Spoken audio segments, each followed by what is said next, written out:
اب جان چکے ہیں بلٹن کے آغاز میں اہم خبر یہ ہے کہ پاکستانی عوام نے دہشت گردوں کے ہاتھوں بہت نقصان اٹھایا۔ میتھیو ملر کی جانب سے کہا گیا کہ خطے کی سیکیورٹی کو درپیش خطرات سے نپٹنا مشترکہ مفاد ہے۔ ہم پرتشدد واقعات، آگ لگانے اور لوٹ مار کی مخالفت کرتے ہیں۔ انہوں نے یہ بھی کہا کہ حکومتوں کو ایسے واقعات پر رول آف لا کے مطابق نپٹنا چاہیے۔ پاکستانی عوام نے دہشت گردوں کے ہاتھوں بہت نقصان اٹھایا۔ خطے کی سیکیورٹی کو درپیش خطرات سے نپٹنا مشترکہ مفاد ہے۔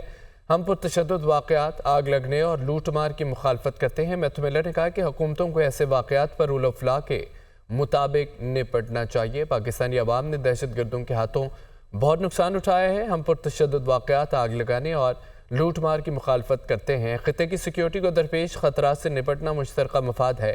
حکومتوں کو ایسے واقعات پر رول آف لا کے مطابق نپٹنا چاہیے۔ سپریم کورٹ نے ذوالفقار علی بھٹو ریفرنس پر تفصیلی رائے جاری کر دی ہے۔ عدالت نے قرار دیا کہ شفاف ٹرائل کے بغیر معصوم شخص کو پھانسی پر چڑھایا گیا۔ ذوالفقار علی بھٹو کے خلاف جب کیس چلایا گیا تو اس وقت ملک میں مارشل لا تھا، عدالتوں کی کوئی حیثیت نہیں تھی۔ اسلام آباد سے رپورٹ دیکھیے۔ بھٹو کیس میں شفاف ٹرائل کے تقاضے پورے نہیں کیے گئے۔ ذوالفقار علی بھٹو کے خلاف براہ راست کوئی شواہد موجود نہیں تھے۔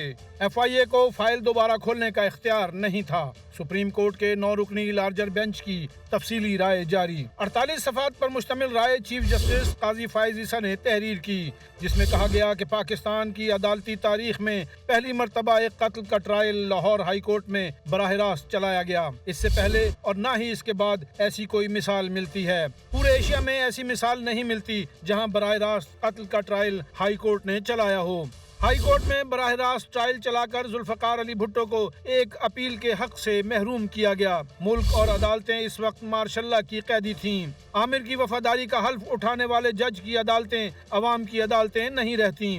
ذوالفقار علی بھٹو کی پھانسی کے فیصلے کا براہ راست فائدہ ضیاء الحق کو ہوا۔ اگر ذوالفقار علی بھٹو کو رہا کر دیا جاتا تو وہ ضیاء الحق کے خلاف سنگین غداری کا مقدمہ چلا سکتے تھے۔ تحریری رائے میں کہا گیا ہے کہ سپریم کورٹ سے نظر ثانی خارج ہونے کے بعد بھٹو کی سزا کا فیصلہ حتمی ہو چکا تھا۔ صدارتی ریفرنس میں حتمی ہو جانے والے فیصلے کو ختم نہیں کر سکتے۔ رائے میں یہ بھی کہا گیا ہے کہ 11 سال تک ذوالفقار علی بھٹو ریفرنس سماعت کے لیے مقرر ہی نہ ہو سکا۔ وہ تمام ججز جنہوں نے ریفرنس پر ابتدائی سماعتیں کی وہ ریٹائر ہو گئے۔ رائے میں لکھا گیا ہے کہ بھٹو ریفرنس کے حوالے سے جسٹس سردار طارق مسعود اور جسٹس منصور علی شاہ اضافی نوٹ دیں گے۔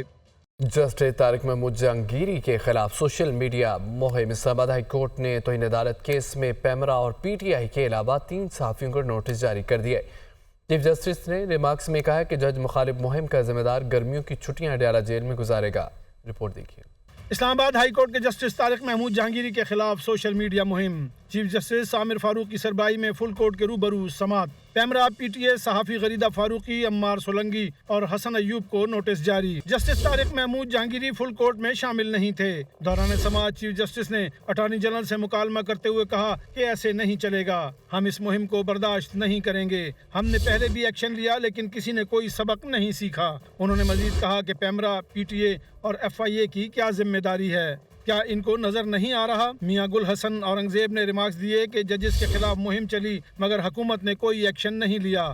وزیر قانون اور اٹارنی جنرل نے کوئی بات نہیں کی۔ اس کا مطلب ہے کہ آپ اس کی حمایت کر رہے ہیں۔ ایڈیشنل اٹارنی جنرل نے جواب دیا کہ آپ کی جانب سے کوئی ڈائریکشن نہیں دی گئی۔ چیف جسٹس نے کہا کہ ہم کیا ڈائریکشن دیں گے؟ کیا حکومت کی ذمہ داری نہیں ہے؟ یہ ادارہ جاتی رسپانس ہے۔ ججز کونسل کو جواب دیں گے تو کیا ججز اب جواب دینے کے لیے رہ گئے ہیں؟ کیس کی سماعت گرمیوں کی چھٹیوں کے بعد تک ملتوی کر دی گئی۔ اسلام آباد کے الیکشن ٹریبونل نے مسلم نون کے کامیاب امیدواروں سے دوبارہ بیان حلفی طلب کر لیے ہیں۔ جسٹس طارق محمود جہانگیری نے حکم دیا اگر جیتا ہوا امیدوار سماعت میں التوا مانگے گا تو ٹریبونل اس کی رکنیت معطل کر کے شوکاز نوٹس جاری کرے گا۔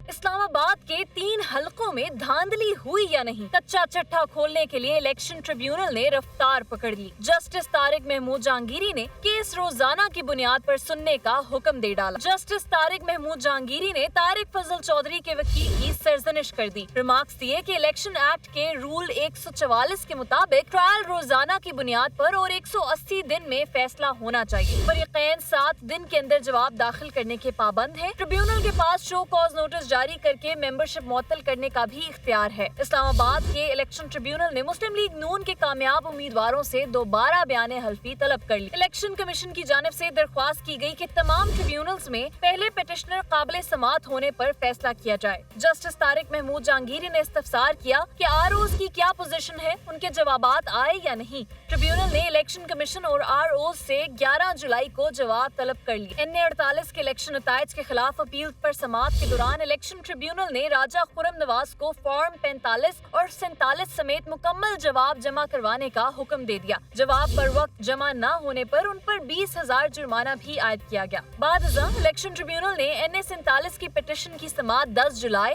NA48 کی پٹیشن کی سماعت 9 جبکہ NA46 کا کیس 11 جولائی تک ملتوی کر دیا۔